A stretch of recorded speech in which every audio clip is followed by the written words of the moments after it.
What is going on, everyone? This is Ninja Geek here, and just take a look at how complex it is to get to the combat records here in Black Ops 1. I mean, wow, that was just so complex, dude. Absolutely, you know, they needed to just remove this from the game, and I'm glad that Black Ops 4 did, because it was just way too complex for me. I couldn't figure it out by myself. I literally, I had to look it up. I spent like 30 minutes trying to find out how to find the combat record. Yeah. What a joke Black Ops 4 is, dude. Obviously, I'm just fucking around. Black Ops 4, another bombshell dropped by Treyarch and Activision yesterday. I mean, first of all, take a look at this Black Ops 1 combat record, and this is why Black Ops 1 is the best Call of Duty game ever made. I mean, this isn't the only reason why, but Black Ops 1 had an intense combat record. I mean, you could see every single stat, and it was so helpful, and it was convenient. It didn't take that long to get to. I mean, just look at, you know, everything that I pretty much went through here in that little combat record clip. And there was a ton of information to go through, and people have been asking for the combat records to come to Black Ops 4 for, you know, pretty much since the launch of the game.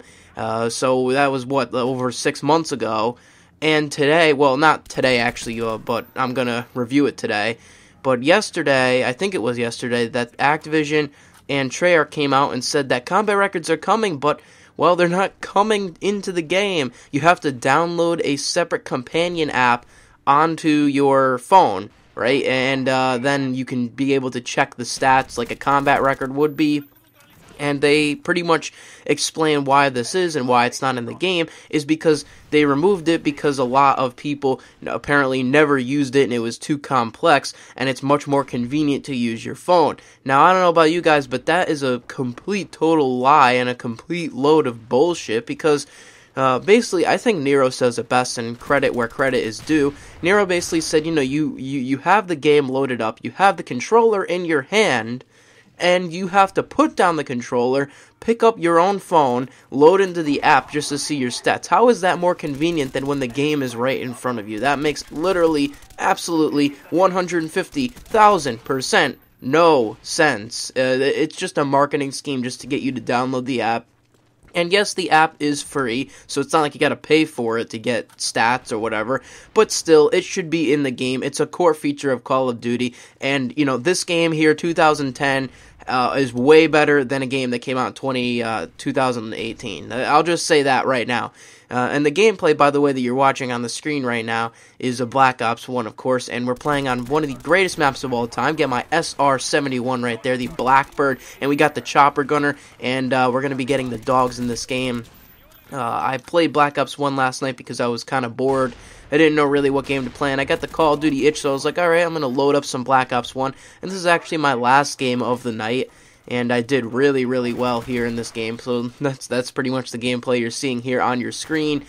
Great Chopper Gunner, too. I didn't get shot down at all, which is always a nice bonus. Got some MP5K. MP5K reload is amazing.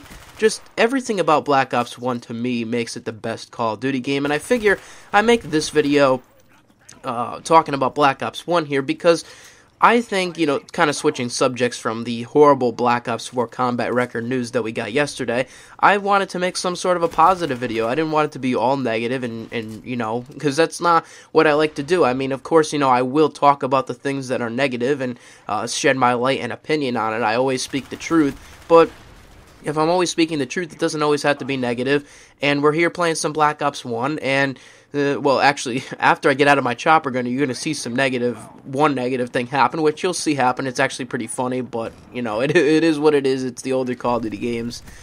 But, yeah, and so I figure I wanted to come and talk about some Black Ops 1 here, make it a positive video.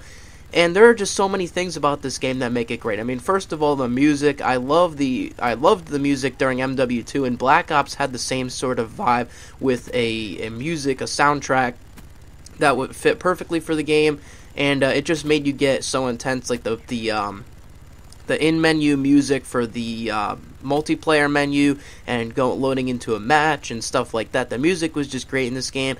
Awesome maps. I mean, you've got classics like Firing Range, Summit. You know, there's just so many good maps in this game that it's like, oh wow, I'm going to be playing on that. And even the mediocre maps, like for me, I didn't know, triple piece, get that triple feed with the Chopper Gunner.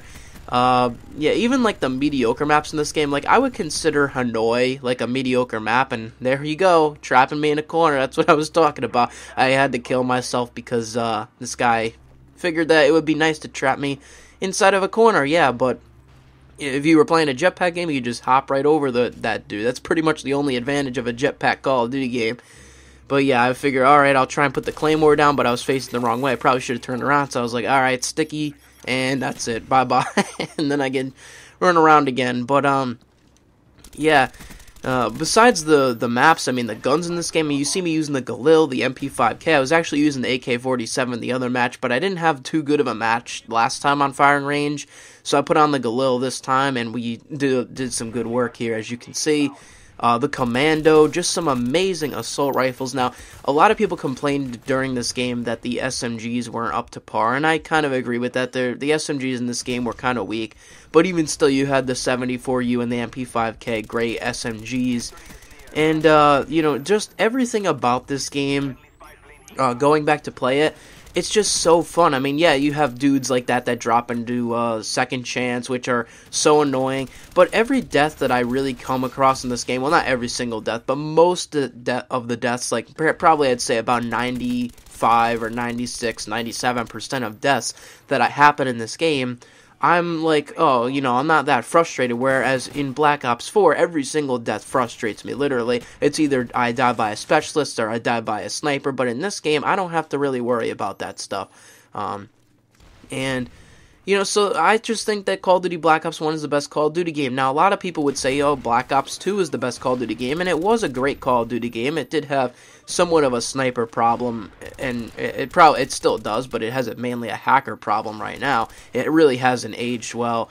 But Black Ops 2 back in its prime was a fantastic Call of Duty game as well. You know, both these Black Ops titles were great, and I would even go to say Black Ops 3 was a great game, but of course, Black Ops 4, nowhere near the quality that these games are right here, these older Call of Duty games. And let me know in the comments section below what your favorite Call of Duty game is and why. You know, I mean, I could pretty much go on and on forever talking about why Call of Duty Black Ops 1 was the best Call of Duty game, or is the best Call of Duty game, I should say. But I would be here talking forever if I wanted to talk about each specific thing. But I think that what makes it best is the way that the weapons and the maps and the kill streaks and even the perks and everything that came together in this game and this specific Call of Duty game, I think that is what really makes this the best Call of Duty game ever made. And I know it's kind of generic, but really when you think about it, it's everything combined, and the maps, I think, did play a huge part in that, because if you have bad maps, it's just going to be terrible gameplay. But I hope you did enjoy it. Let me know your thoughts down below. I will see you on the next one. This is Ninja Geek. I'm out, and peace.